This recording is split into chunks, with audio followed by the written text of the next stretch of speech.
grocery tax. Have you heard about it? Because it's coming into legal force on the 1st of January 2025. So it's just over a week away. Now, I haven't heard a lot about it. It doesn't seem very well publicised. From what I gather, it's going to be a tax on your groceries. And it's going to work out between £56 to £70 a year, approximately. That's what the sort of, the rough figures are. But obviously, knowing the present government, it could be a lot higher. But anyway, it's just another tax. So I suggest that if you want to know more about it, is that you Google it, because they're just trying to justify it. And you're better off finding yourself, to be quite honest. I just wanted to make you aware that things are going to increase from the 1st of January. Okay, then. I'll wish you all a Merry Christmas. Take care. Keep watching. Follow me. And we'll catch up in the new year. So have you heard about the new grocery tax in the UK? My question is, what would happen if we picked up the items we needed, more than happy to pay for the items we needed, and just walk out? Reason being because tax is a fraud. Being more than happy to pay for the items that we needed, but not wanting to commit fraud yourself by paying the tax until they can prove what that tax is going towards. You're not disagreeing to pay for the item. You're more than happy to pay for the item. You're more than happy to pay for the tax. But you're not more than happy to be committing fraud yourself. And to prevent yourself from committing fraud, they'll need to prove where the tax is going to, and that it's not being used to fund wars and things like that. So this is just telling me that these items are becoming free. Just pick it up. You're not denying to pay. And if we all do that, what they're going to do? What they're going to do? Nothing. Nada. But anyway, with that being said, Angel out. Bye. Guys, I don't know if I can continue living in London anymore. When I tell you, as a young person being in this country, sometimes it worries me that there's such a lack of opportunity currently, that the job market is so bad, that the ability to buy a house possibly may be fully out of reach for the rest of my life. There's so many things that literally terrify me about living in this country now, in terms of just, if I work hard, it may not be enough. Like, I may work my arse off for the rest of my life and it still not be enough to have a good quality of life. That terrifies me and makes me want to sometimes kind of move out of this country. I don't know if it's just me, but even the idea that I may have to work until I'm 66, it just is not feasible in my brain currently, because even working now feels so long, and I know so many people in the country are currently feeling that, irregardless of whether you're young or middle-aged, whatever it is. But I don't know, I just think, for young people, it's so hard being in this country right now, like especially young graduates going into the job market, trying to make something out of themselves, especially in what they have specialized in and studied. I just don't even know what to say. Even how much we pay junior doctors, just to start with. But yeah, I don't know if the UK seems to be something I may or may not stay here in the future. I don't know yet. So we have decided to leave the country. We're going to move to Thailand. First reason is the school system. Schools are terrible. Kids hate the schools. Nothing's changed since the 1800s. They're just preparing our children for a future that's not going to be there. Second reason is work. I don't like my job, really. My partner doesn't like her job. We're sick and tired of getting up on a Monday, going through the same routine, and then it's the weekend, and then it's a Monday again for nothing. We pay so much tax and all these bills that are just going up and up and up. The weather is terrible. England is just a miserable place. The streets are unsafe. We're just tired. So we've got Instagram going, we've got YouTube going, we've got TikTok going. We're going to try and raise as much money as we can before we go, and hopefully be gone in November. So follow us through our journey. We're going to sell the house. We're going to sell everything we own. Seriously, leave the UK while you have the chance. This week, if you live in England, a lot is going to change for you, and I mean a lot. So there's been a lot of new laws coming into place over the last couple of months and things being proposed. We know these are now officially banned as of June 1st, 2025, so you will not be able to buy them ever again after that. People are not happy who bought electric cars just to stay in London or places where there's low emissions, because as of 2025, you will pay the same amount. Now though, on Wednesday, day before Halloween, we have the winter budget that you've all heard about, with warnings that it's going to be painful and very, very tough. We know a lot of things that are most likely going to happen. Tax is going to skyrocket. For small businesses and medium-sized businesses, it is not good at all. So bad though, that people are genuinely leaving the country because of it now, before it even happens. Survey was done, 72% of 500 people who were interviewed are literally exploring leaving the country and moving their businesses. And there are hundreds of people, thousands of people who are moving away before this happens. We don't fully know exactly what's going to happen, but I will keep you updated when we know more. I'll tell you something, this is never right. Me and my paycheck girl is absolutely busted. We're going to help ourselves. I've just come back from Hastings. I've been talking to a Chinese man down in Hastings. And he's turned around and said to me, he's leaving the UK. So I said, well, what are you leaving the UK for? What, you like retiring that? He said, no. He says, too many foreigners over here. He said, take the work. I went, what? He says, too many foreigners. I said, mate, I said, you should have known that. I said, before you come over here. Because he's been over here for about 5 or 6 years now. He said, but it's everywhere. He said, they're all undercutting one another. It's all the restaurants. He said, we're working for peanuts now. He said, all the rates have gone up through the roof. I said, where do you think the poor families feel? I said, who ain't got nobody who lives over here now. I said, that's the problem with you. I said, you've got a living coming in. I said, some of them people sitting in them houses, they've got nothing. Do you know what I'm saying? And them poor babies and that, they need feeding every day. He went, I see your point, he said. But we are. He said, we're giving it all up. He said, we're moving back home. I said, well, it's up to you, we've got to do, innit? I couldn't believe it when he said about it. It's too many foreigners over here. That's a Chinese man. Where do you think of that? Never right. It's just letting you know what this world's come to, for them to say that, innit? Anyway, God bless you all, boys and girls. See you all later. I live in Thailand and today I need to go and pay my electric bill, so come with me to see how cheap and easy it is compared to the UK. 7-Eleven is one of the places you can go and pay for your electric bill. Literally so easy to go and pay it in your favourite local shop. Literally 1,000 baht, which is £23 for the whole month of electricity. Alright, I'm just waiting to queue up and pay. And the price comes up right there, so that's £23. Thank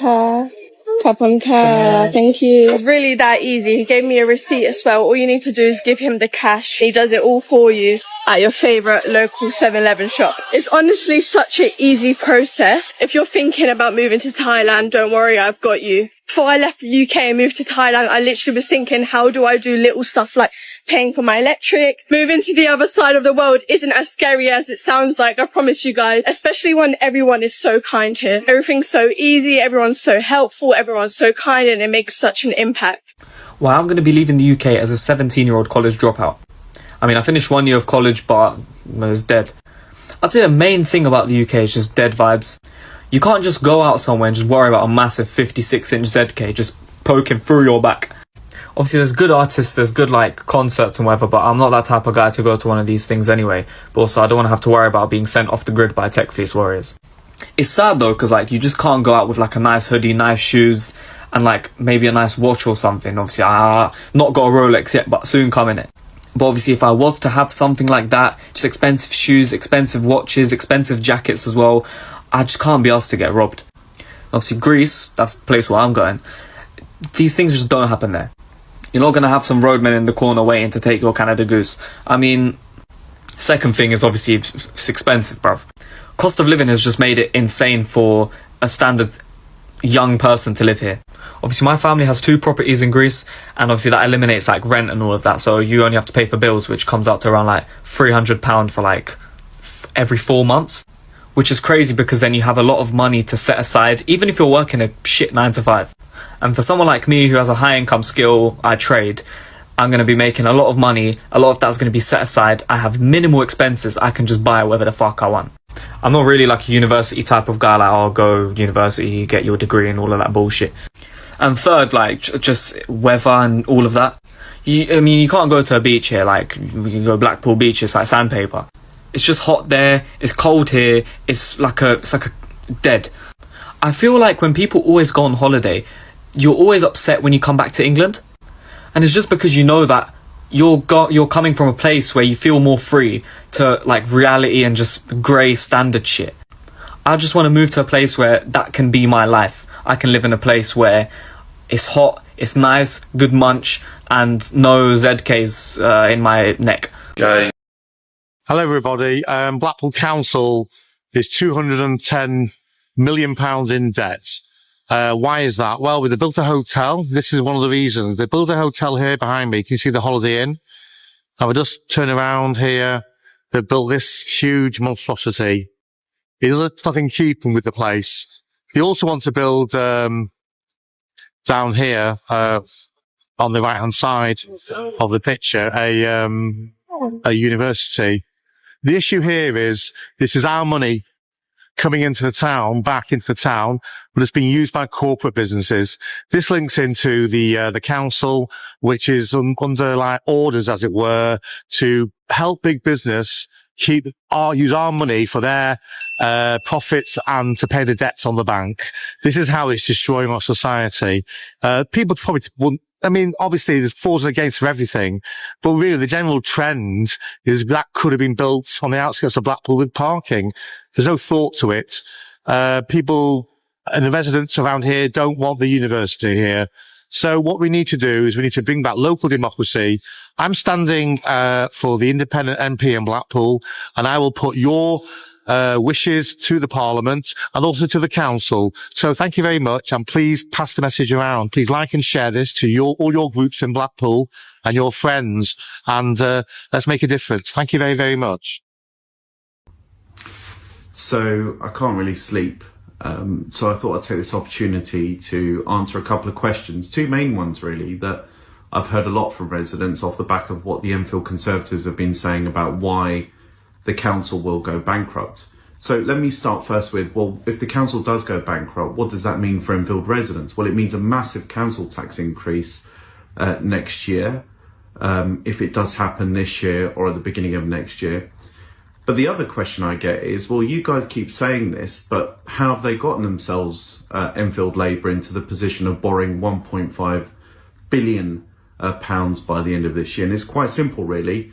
So number one is £450 million for Meridian Water, which was meant to deliver 10,000 homes.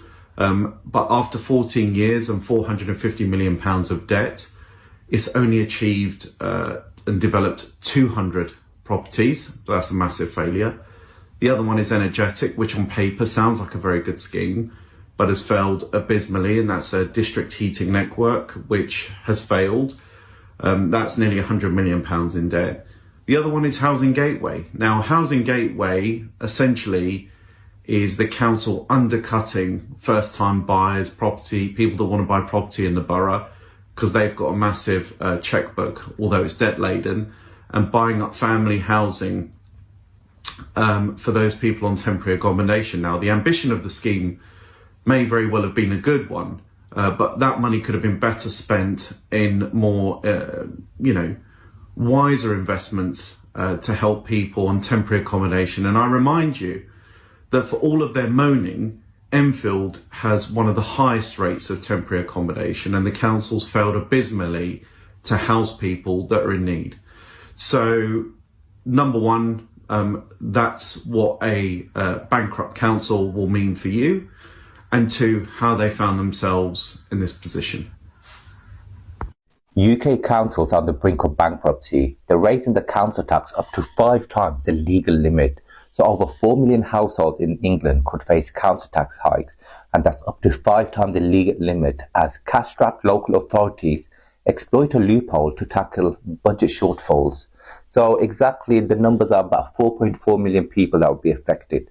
So a total of 8 councils are proposing significant increase ranging from 10% to 25% starting this year in April. And that's surpassing the usual 4.99% cap set by the government. So the Royal Borough of Windsor and Maidenhead stands with plans for staggering 25% rise.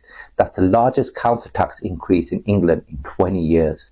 So these sharp hikes are being made possibly by council threatening to issue Section 114 notice, effectively declaring bankruptcy, which grants them ability to exceed standard limits with ministerial approval. So what do you think in this case? I think it's ridiculous because our own council is going through nearly to brink of bankruptcy. They will increase and make us suffer. John Lawrence, National Housing Party, So I'm outside the council, guys. And what's gone on this month, we've had people eavesdropping on meetings, a root shark calling them out in the council. Labour lost a majority, but independents have joined forces to give them power again. No one's happy about it. Before the election, talking to Peter Brown, I said it's going to get worse before it's going to get better. After the election, he said, John, you were right. It's going worse before it's going to get better. This is Oldham Council. And the thing I struggle with, I'm not a snidey backstabbing scumbag. I'm not. It's just not in my blood to be like this with other people. That's the only thing discouraging me of wanting to be a local councillor. And eavesdropping on meetings, the kind of backstabbing that goes on between councillors. I'm sorry, guys, I don't have much respect for any of our councillors if they're all involved in this.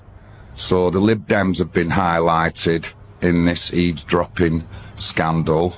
Arut Shah's called them out in a public meeting, and it's just an absolute disgrace. So again, it's the only thing discouraging me from running is the backstabbing and all that. And you know, like, if I do get a seat, I'm gonna be really targeted by this. But I'm a strong lad.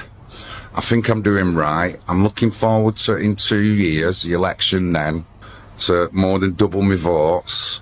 I've been working alongside residents with issues in Hollingwood to do with the council and other residents around Oldham, and I'll continue to do it. But it's a bit scary, all this backstabbing and all that goes on, and it's a bit off-putting. But I'm gonna keep on with it. I'm gonna keep strong, and I'm gonna do the best I can. John Lawrence, National Housing Party, Oldham Council. I did not realise how much we actually get taxed in the UK properly. Like, I didn't deep how hefty our taxes are. So I actually started like properly delving into like my payslip, because I'm thinking, okay, I'm 20 now. Like, I need to actually be like on my finance. I went down a rabbit hole of like looking at all the tax brackets and looking at what tax bracket I'm in. Genuinely, I've never been more shocked in my life. After the personal allowance, the majority of us will get taxed at a 20% rate. At first, I didn't think this was that deep, but it is that deep. Like, it's actually a stark amount, and it only gets higher from there. Like, as we grow in our salaries and as we jump into different tax brackets, etc., it becomes pointless because you're only getting taxed way more at a hefty rate. There are literally some people getting taxed at a 45% rate. Like, what the hell? That is so steep. And the worst thing about it is, I don't know if it's just me, but a lot of the time my tax isn't even calculated correctly. I'm supposed to be taxed 20%, but I'm getting taxed 23, 22, 25, 24, like, just let it be 20%. And obviously, like, I'll probably get all of that back at the end of the financial year, but it's kind of annoying. And I've always known that tax in the UK is high because we've all spoken about it. It's one of the reasons why I want to leave the UK. I didn't properly deep until recently, like, a part of my shifts are literally free. Like, I'm literally working a week for free, basically. Like, a week of my shifts is for the government. And obviously paying taxes, like, we all need to do that. That's how the world works, and that's how countries run. Like, we all do need to contribute into running the country. I believe in that. Like, that makes sense. I just think it's a bit annoying when the tax is so high, but we are not seeing the benefits. Government is talking about how they're too broke to increase doctors' wages, too broke to increase anybody's wages. Teachers, train staff, anybody that's striking has been striking for years. They're only recently, now that Labour, thank the Lord, has come into government, now making those changes and increasing pay. But before that, everybody was struggling and suffering. Where the hell was our money going to if you guys don't have any money to do anything? Back in the day, we saw Boris Johnson just spend money on party, alcohol, and furniture, and it's just like, what the hell? Like, why am I paying this tax if you guys aren't even going to handle the money correctly? Like, give me back my money. Give me back my money. If we could see that this money is being put into schools, into hospitals, into infrastructure, etc., I don't think any of us would care, because it's like, yeah, like, you can take my money because I'm reaping a benefit, but all of us are struggling. You guys are cutting universal credit, you guys are cutting benefits, you're cutting this, you're cutting that, and it's just like, and reduce the tax, because we're not getting anything out of it.